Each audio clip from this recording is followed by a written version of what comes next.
இப்போலாம் content create பண்றதே ரொம்ப ஈஸி ஆயிடுச்சு. ஃபோன் இருந்தா போதும், ஜஸ்ட் கேமரா ஓபன் பண்ணுங்க, வீடியோ ரெக்கார்ட் பண்ணுங்க, அப்லோட் பண்ணுங்க, அவ்வளவுதான். ஆனா இங்க தான் ஒரு கொஸ்டின் இருக்கு. Daily lakhs and lakhs of people content create பண்ணி அப்லோட் பண்றாங்க. ஆனா நம்ம கொஞ்சம் பேரை மட்டும்தான் ஞாபகம் வச்சிருக்கோம். அதுலயும் half ஆஃப் த பீப்புள் மட்டும்தான் நம்ம ட்ரஸ்ட் பண்றோம். அதுலயும் ரொம்ப கம்மியான கிரியேட்டர்ஸ் மட்டும்தான் கான்டென்ட்ல இருந்து பிசினஸ் ஜெனரேட் பண்றாங்க. ஏன் இவ்வளவு பெரிய டிஃபரன்ஸ் இருக்குன்னு நான் சர்ச் பண்ணும்போது தான் அங்கூர் வாரிக்கோவோட ஃபண்டமெண்டல்ஸ் ஆஃப் கான்டென்ட் கிரியேஷன் வீடியோவை நான் பார்த்தேன். இந்த கோர்ஸ்ல அவர் மெயினா 5 பாயிண்ட்ஸ் சொல்லியிருக்காரு. அந்த 5 பாயிண்ட்ஸ் தான் நான் சிம்பிளா இந்த வீடியோல சொல்ல போறேன். ஸ்டார்ட் பண்ணலாமா?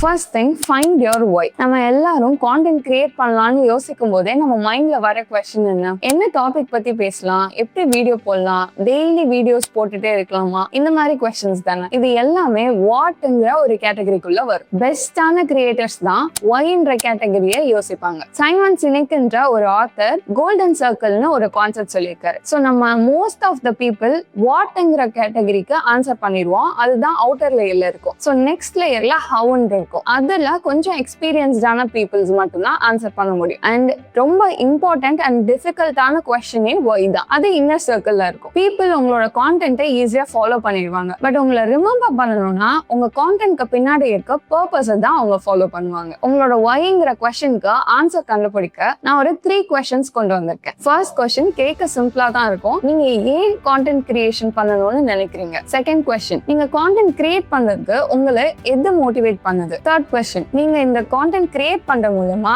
என்ன அச்சீவ் பண்ணணும்னு நினைக்கிறீங்க? இந்த 3 கொஸ்டின்கான ஆன்சரை நீங்க கண்டுபிடிச்சிட்டீங்கன்னா தட்ஸ் யுவர் ஒய். இப்போ ஒய் கிளியர் ஆயிடுச்சு. நெக்ஸ்ட் எதை பத்தி பேச போறீங்கன்றது தான் உங்க நிஷ்.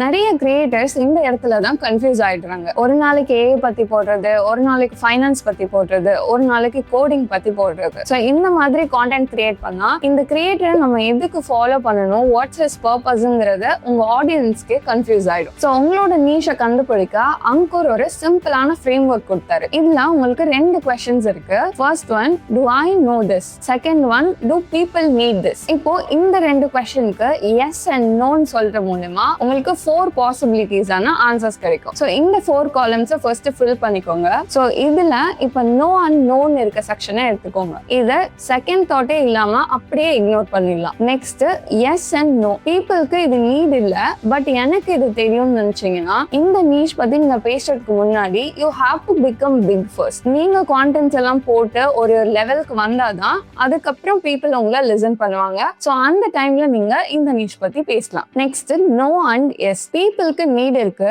ஆனா இதை பத்தி உங்களுக்கு தெரியல. ஃபர்ஸ்ட் நீங்க கான்டென்ட் பண்ணணும்னா அதை பத்தி உங்களுக்கு தெரிஞ்சிருக்கணும். சோ நீங்க போய் லேர்ன் பண்ணிட்டு அப்புறமா இதை ஸ்டார்ட் பண்ணலாம். ஆர் இந்த நீஷ்ல இருக்க எக்ஸ்பர்ட் கூட கொலாபரேட் பண்ணலாம். அடுத்த செக்ஷன் எஸ் அண்ட் எஸ். இதுதான் உங்க கோல்டன் செக்ஷன். இதுல இருக்க நீஷ் உங்களுக்கும் தெரிஞ்சிருக்கும், பீப்புளுக்கும் நீடா இருந்திருக்கும். And that's your niche. Third thing, no your target audience. இப்போ நீஷும் கிளியர் ஆயிடுச்சு. நெக்ஸ்ட், யாருக்காக நீங்க கான்டென்ட் கிரியேட் பண்றீங்க, உங்களோட ஆடியன்ஸ் யாருன்னு நீங்க தெரிஞ்சுக்கணும். நீங்க டார்கெட் ஆடியன்ஸ் இல்லாம என்னோட கான்டென்ட் எல்லாரும் பார்க்கணும்னு நினைச்சீங்கன்னா யாருக்குமே அது கரெக்டா போய் சேராது. உங்க டார்கெட் ஆடியன்ஸ் யாருன்னு தெரிஞ்சுக்கிறதுக்கு நீங்க கஸ்டமர் பர்சனை கிரியேட் பண்ணலாம். ஃபார் எக்ஸாம்பிள், உங்களோட கஸ்டமரா இருக்கலாம் அப்படின்னு சொல்லி ஒரு பர்சனை நீங்க இமேஜின் பண்ணிக்கலாம். இப்போ ஒருத்தர் பேர் மிஸ்டர் பீஸ்ட்னு இருக்கு. அவரோட ஏஜ் 25. அவர் ஐடில ஒர்க் பண்றாரு. அவரோட ஹேபிட்னு பாத்தீங்கன்னா இன்ஸ்டாகிராம் அதிகமா யூஸ் பண்றாரு. அண்ட் அவருக்கு நீடுன்னு யோசிக்கும் போது சேலரி இன்க்ரிமெண்ட் நீடா இருக்கு. அண்ட் இங்கிலீஷ் வந்து இம்ப்ரூவ் பண்ணணும்னு நினைக்கிறாரு. ஸோ இந்த மாதிரி ஒரு பர்சனோட டீடைல்டு வியூ தான் கஸ்டமர் பர்சனான்னு சொல்றோம். உங்க டார்கெட் ஆடியன்ஸ் யாருன்னா customer persona X n number of people தான் உங்களோட டார்கெட் ஆடியன்ஸ். ஸோ மிஸ்டர் பீஸ்டுக்கு யூஸ் ஆகுற மாதிரியான கான்டென்ட் போட்டீங்கன்னா உங்களோட டார்கெட் ஆடியன்ஸ்க்கும் அது யூஸ்ஃபுல்லா இருக்கும். உங்களோட ஆடியன்ஸ் அண்டர்ஸ்டாண்ட் பண்ணிக்கிறதுக்கு நான் 2 ஃப்ரேம் ஒர்க் கொண்டு வந்திருக்கேன். First frame work GDBP framework. G for geography. அவங்க எந்த லொகேஷன்ல இருக்காங்கன்றது இம்பார்ட்டன்ட். இந்தியாலயா,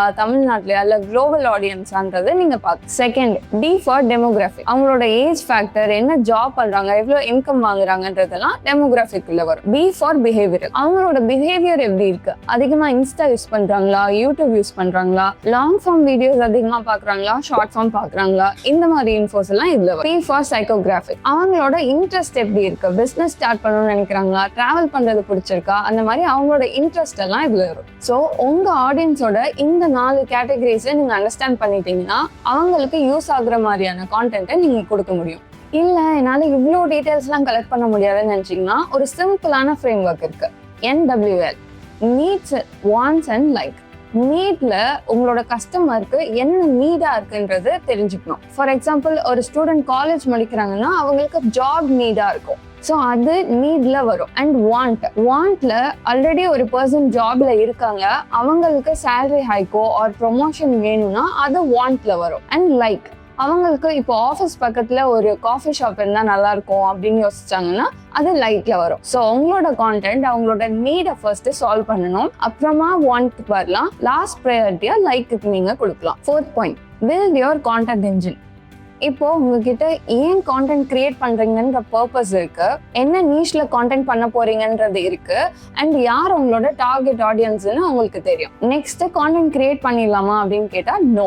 டெய்லி மார்னிங் வந்துட்டு என்ன வீடியோ இன்னைக்கு போடலாம் அப்படின்னு யோசிச்சுட்டு இருந்தீங்கன்னா உங்களால கன்சிஸ்டன்டா வீடியோ போட முடியாது. ஸோ இதுக்குன்னு ஒரு சிஸ்டம் பில்ட் பண்ணணும், அதுதான் கான்டென்ட் என்ஜின். இதோட ஒர்க் ஃப்ளோ எப்படி இருக்குன்னா, ரா மெட்டீரியல்ஸ், அதாவது உங்களோட ரஃப்பான ஐடியாஸ், கான்டென்ட் அவுட்லைன்ஸ் அண்ட் ரிசர்ச்லாம் பண்ணியிருப்பீங்க இல்லையா, ஸோ அதுதான் ரா மெட்டீரியல்ஸ். அதை நீங்கள் உங்கள் கான்டென்ட் என்ஜினுக்கு கொடுக்குறீங்க, அதை ப்ராசஸ் பண்ணி ஃபைனல் அவுட்புட்டாக கான்டென்ட் கொடுக்கும். ஸோ உங்கள் கான்டென்ட் என்ஜினை நீங்கள் 3 ஸ்டெப்ஸில் பண்ணலாம். First step, plan. என்ன கான்டென்ட் போடுறீங்கன்றதை பிளான் பண்ணுறதை விட என்ன மாதிரி டைப் ஆஃப் கான்டென்ட் போடுறீங்கன்றத பிளான் பண்ணிடலாம். ஸோ மண்டே மோட்டிவேஷனலான கான்டென்ட் போட போகிறேன், டியூஸ்டே ஹேபிட்ஸ் பற்றி பேச போகிறேன், அண்ட் வெனஸ்டே ப்ரொடக்டிவிட்டி பற்றி பேச போகிறேன். இந்த மாதிரி என்ன டைப் ஆஃப் கான்டென்ட் போடுறீங்க அப்படின்னு பிளான் பண்ணிட்டீங்கன்னா உங்கள் ஹாஃப் ஒர்க் அங்கவே முடிஞ்சிடும். Second step, production. ஸோ ஒரு வீடியோ எடுக்க எவ்வளோ நேரம் ஆகும், எடிட் பண்ண எவ்வளோ நேரம் ஆகும், அண்ட் யார் அதை எடிட் பண்ண போகிறாங்க, தம்ப்நெயில் எப்படி வைக்கலாம், ஸோ இதெல்லாமே கால்குலேட் பண்ணிட்டீங்கன்னா உங்களுக்கு ஒரு கால்குலேட்டட் டைம் தெரிஞ்சிடும்.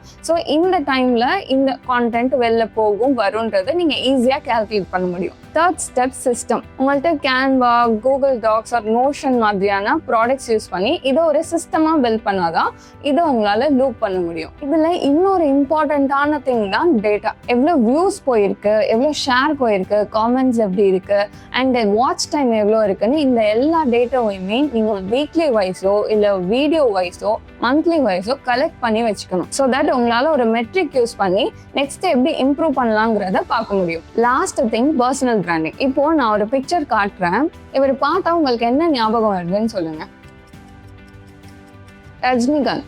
இவர் பார்த்த உடனே சூப்பர் ஸ்டார், ஸ்டைல், மாஸ்ன்னு என்னெல்லாம் உங்களுக்கு மைண்ட்ல ஞாபகம் வருது, அதுதான் பிராண்ட். உங்களை பார்த்த உடனே ஆர் உங்க நேமை கேட்ட உடனே பீப்புளுக்கு என்ன மைண்ட்ல தாட் வருதோ அதுதான் உங்களோட பர்சனல் பிராண்ட். ஸோ உங்களோட பர்சனல் பிராண்ட் பில்ட் பண்றதுக்கு 3 திங்ஸ் நீங்க பண்ணணும். ஃபர்ஸ்ட் திங், உங்க பேஷன். உங்களுக்கு என்ன பிடிக்குதோ அதுல இருந்து நீங்க கான்டென்ட் பண்ணலாம். செகண்ட் திங், உங்க ஸ்ட்ரென்த். உங்களுக்கு பிடிக்கிற விஷயத்த பண்ணா மட்டும் பார்த்தாது, அது பீப்புளுக்கு எவ்வளவு நீடா இருக்கு, அவங்களுக்கு யூஸ் ஆகுற மாதிரி பண்ணணும், அண்ட் அதுதான் உங்களோட strength. Last thing, consistency. Consistency இல்லைன்னா உங்களுக்கு ஈஸியா பீப்புள் மறந்துடுவாங்க. ஸோ உங்க பர்சனல் பிராண்டை பில்ட் பண்றதுக்கு அங்கூர் 5A ஃப்ரேம் ஒர்க் ஒன்னு சொன்னாரு. First, authority. பீப்புள் உங்களோட ஒப்பீனியனை வேல்யூ பண்ணணும். Second, aspiration. உங்களை பார்த்தா இவர் மாதிரி இருக்கணுங்கிற ஒரு ஆஸ்பிரேஷன் பீப்புளுக்கு ஃபீல் பண்ணணும். Third, affinity. பீப்புள் உங்க கூட கனெக்ட் ஆகுற மாதிரி நீங்க கான்டென்ட் போடணும்.